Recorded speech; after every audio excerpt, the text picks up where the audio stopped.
Welcome back to my channel Sampurna শিক্ষা মুখার্জি। তো আজকে ছিল আমার বার্থডে। তো বার্থডে উপলক্ষে আমি করেছিলাম fried rice and chilli chicken. তো আমার বাহ! মেয়ে আর জায়ের মেয়েরা থ্যাংক আমার জন্য ইউ একটা ছোট্ট সোনা। উপহার দিয়েছিল আমাকে, ওরা নিজেরা বানিয়ে। তো ওরা দিয়ে চলে গেল। তো এবার আমি এখানে চিকেনটা ম্যারিনেট করছি। ম্যারিনেশনে আমি ছিল হচ্ছে গোলমরিচ, তারপর নুন, চিনি, সব রকম সস, যেমনি chilli sauce, tomato sauce, green chilli sauce, tomato sauce আর ভিনিগার আর টমেটো কেচাপ। তো এই সবকিছু দিয়ে আর একটু ডিম, ৪ টে ডিম দিয়েছিলাম ২ কেজি মাংস হিসাবে। তো সব রকম জিনিস দিয়ে আমি ম্যারিনেটটা করব। ময়দাও ছিল একটু আর আটাও ছিল মিক্সচার, যাতে বাইন্ডিংটা ভালো হয় আমার চিলি চিকেনে। তো দেখুন, আমি দেখতেই পাচ্ছেন ভিডিওতে আমি ডিমটা ফাটিয়ে দিয়ে দিচ্ছি।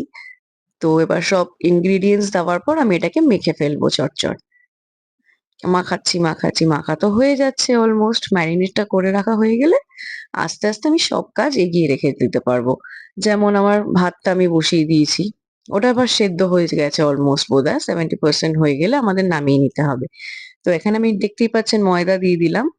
তো মাখছি এখন আমি কি সুন্দর। এবার আমার চালটাও সেদ্ধ হয়ে গেছে। আমি কড়াই বসিয়ে দিলাম তার পাশে। একটু তেল দিয়ে দিলাম যাতে পাকোড়াগুলো আমি ভাজতে পারি। তো পাকোড়াগুলো ইন দ্য মিনওয়াইল আমার ভাজাও হয়ে যাচ্ছে আর আমার ভাতটাও হয়ে গেছে অলমোস্ট। তো ভাতটা কিন্তু আমাদের 70% মতন সেদ্ধ করেই তারপর দমে বসাতে হবে। ফ্রাইড রাইসও আমি একটু দমে বসাই, জাস্ট স্মেলটা ইনট্যাক্ট থাকে। তো আমি মসলাটা এখানে রেডি করে নিলাম আমার পাউডার। তো মসলার মধ্যে ছিল দারচিনি, এলাচ, লবঙ্গ, জায়ফল, জয়িত্রী আর এখানে আমি ডিমটা ফাটিয়ে ভেজে নিচ্ছি। তো ডিমটা আমার ভাজা, ভাজা হয়ে যাওয়ার পর আমি একটু চিংড়ি আর মুরগির মেটে একটু ভাপিয়ে নিয়ে ওই দুটো ভেজে নিয়েছি। এবার আমার ভেজিটেবলস গুলো ভেজে নিই। সব রকম মসলা, নুন, চিনি দিয়ে আমি ভালো করে রাইসটা ক্রিয়েট করে নিয়েছি। এবার আমার চিলি চিকেনে চলে যাই।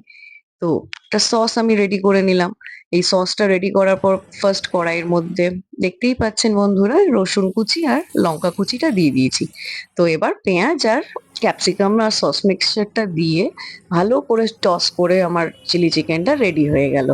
তো এবার আমার মেয়ে খেয়ে বলবে কেমন লাগছে ওর। তো যদি আমার ভিডিওটা ভালো লাগে বন্ধুরা, প্লিজ আমার চ্যানেলটাকে সাপোর্ট করুন আর একটু সাবস্ক্রাইব করে দেবেন।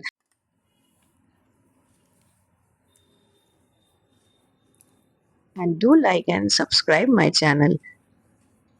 আবার চলে আসবো কালকে একটা নতুন ব্লগ নিয়ে।